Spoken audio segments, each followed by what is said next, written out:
ये संसार गोविंद का है, और अगर गोविंद भगवान प्रिय हैं, भगवान सुंदर है, तो उनका संसार भी सुंदर है। पर उस सुंदर संसार को कीचड़ हम बनाते हैं, हम स्वयं बनाते हैं। जियो और बोलो ना। हमको लगता है दुनिया में सबसे ज्यादा ज्ञान तो हमारे भारत के ट्रकों पे लिखा होता है। किसी प्रवचन की जरूरत नहीं है, ऐसी ऐसी ट्रक पर गहरी गहरी गंभीर गंभीर बातें लिखी होती है ना कभी कभी तो। आहा, तो उसी पे लिखा होता है जियो और। हाँ भैया, संसार को अच्छा बनाना तो एक ही रास्ता है, खुद मस्ती से जी और दूसरों को जीने दो। पर हमने तो प्रण कर रखा है, ना जिएंगे ना जीने देंगे तुम्हें। संसार में यही तो होता है, ना तो हम जिएंगे और ना तुमको जीने देंगे। तो संसार को कीचड़ बनाने वाला कोई और नहीं है, संसार को हम जैसा चाहते वैसा ही बनाते हैं।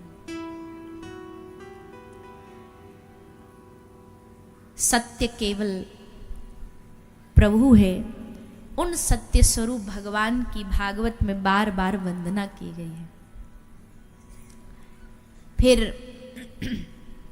राजा परीक्षित, जिनका जन्म महाभारत के उस प्रसंगों के माध्यम से कैसे हुआ वो सुनाया। कलयुग आया। देखो लिखा है भागवत जी में कलयुग कैसा होगा, ये पहचान राजा परीक्षित ने देख करके कर ली। भागवत कहती है उदरम भरणो जीवा, सारा संसार एक ही काम में लगा होगा कलयुग में। कलयुग की पहचान क्या है? बोले यहां सबसे ज्यादा आदमी बस लगा रहेगा अपने उदर को भरने। उदर मतलब पेट नहीं, पेट तो आदमी का 2 रोटी में भर जाता है, पर पेट भरना बड़ी बात नहीं है। ये जो मन की इच्छाएं हैं ये भरना,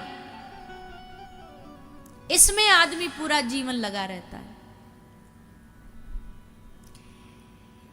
एक दृष्टांत देते हैं कि एक बार नारद जी महाराज पृथ्वी पर ऐसे कहीं भटक रहे थे, घूम रहे थे, तो घूमते घूमते उनको एक भिखारी कहीं नजर आया। नारद जी को सामने खड़ा होकर महाराज कुछ दे दो, महाराज भूखा हूँ, महाराज रोटी नहीं खाई, कुछ खाने को मिल जाता, बाल बच्चे भूखे, महाराज 2-4 राशन का कुछ सामान दे दो।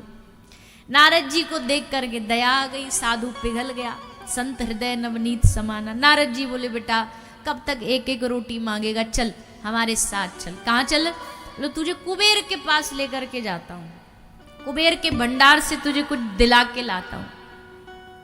सो महाराज हाथ पकड़ा उसका और लेके नारद जी उसको कुबेर के भंडार में पहुंच गए। कुबेर से जा, कुबेर नारद जी का बड़ा सम्मान करता, आइए आइए पधारिए देवर्षि, क्या सेवा करूं? बोले हमारी कुछ नहीं करो, इनकी कर दो। इनके पास बेचारे के पास खाने को रोटी नहीं, बाल बच्चे भूखे मर रहे हैं, एक कटोरा लेके बैठा रहता, कोई 1 रुपया डालता नहीं है। एक काम करो कुबेर जी, इसका एक कटोरा ना आप अपने खजाने में से थोड़ा भर के दे दो, सोना चांदी भर के दे दो, इसका जीवन बन जाएगा। बोले बिल्कुल देवर्षि आपकी आज्ञा। ला, उससे कटोरा लिया भैया और लेकर के उसको दूतों को कहा जाओ इसको भर के ले आओ। तो कटोरा भर के ले आए खजाने से। होगा कोई कुबेर का भी कोई ऐसा वेयर हाउस जैसा जहां सब भरा रहता होगा, तो डाल करके बल्ला एक कटोरा ले भैया, ले करके उस आदमी को दिया। जैसे उस आदमी को कटोरा दिया तो उसने हाथ में कटोरा लिया तो देखा तो खाली था। नारद जी को दिखा, बोले तो खाली है। बोले हम तो भर के लाए थे। कुबेर बोला चलो कोई बात, हो सकता गलती से कुछ हो गया, दोबारा ले आओ, अपने यहाँ कौन सी कोई कमी है धन दौलत की, ले आओ।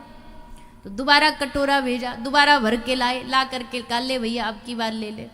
अब की बार फिर हाथ में दिया, जैसे हाथ में दिया, जैसे इसने हाथ में लिया कटोरा फिर खाली।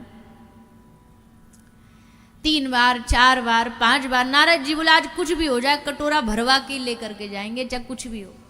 अब कटोरा भरते जाते लाते जाते, भरते जाते लाते जाते, और जैसे देते इसके हाथ में सोई खाली हो जाता। नारद जी की भी बुद्धि चकरा गई कि भाई ये हो क्या रहा है। बोले इधर देख कटोरा ने, हमको देखने दे इसमें क्या जादू है।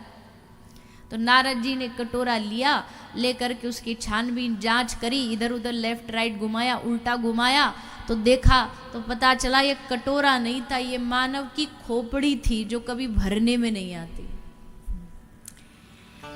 ये कभी भरने में नहीं आती मानव की खोपड़ी।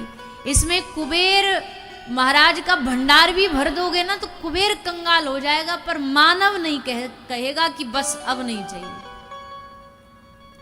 उसके मन में यही लालसा लगी रहेगी, लालच लगा रहेगा, और चाहिए और चाहिए। वो कभी भरने में नहीं आ सकती, कभी खत्म नहीं हो सकती, कभी अंत नहीं हो सकता। कलयुग की पहचान उदरम भरनो जीवा। यहां सिर्फ आदमी अपनी जीविका पर ध्यान देगा, अपनी अर्निंग पर ध्यान देगा। बुरा नहीं मानिएगा, पर आजकल लोग बच्चों को किस लिए पढ़ा रहे हैं, शिक्षा किस लिए दे रहे हैं, डॉक्टर इंजीनियर किस लिए बना रहे हैं, पैसा कमा ले। अच्छा, और ये कोई बुरा नहीं है सोच, क्योंकि भाई आगे चल करके इसको जीवन चलाना है, घर चलाना, परिवार चलाना। पर क्या जीवन चलाने के लिए शिक्षा क्या उद्देश्य भी केवल उदर भरना है, केवल जीविका चलाना है, या उनको संस्कारवान भी बनाना है?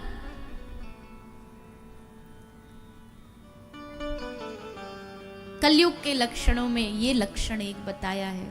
फिर कलयुग के लक्षण में क्या लिखा है भागवत जी में? शाल को बुद्धिदायका। शाल को बुद्धिदायका मतलब पहले कोई अच्छा बढ़िया काम करना हो तो लोग अपने गुरुजनों से, परिवारजनों से, बड़ों से आज्ञा लेते थे।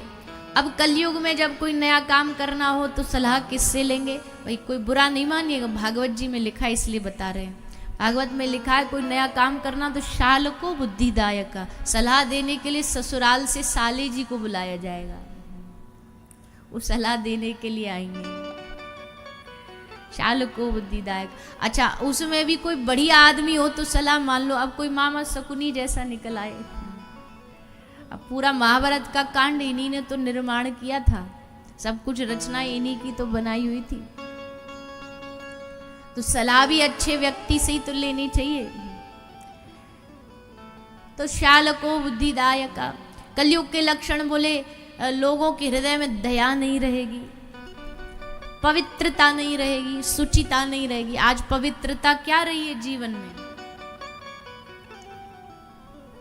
लोग बिना स्नान ध्यान उठते ही उठते, कराग्रे वसते लक्ष्मी, कर मध्य सरस्वती, कर मूलम च गोविंद, प्रभात कर दर्शनम होता था।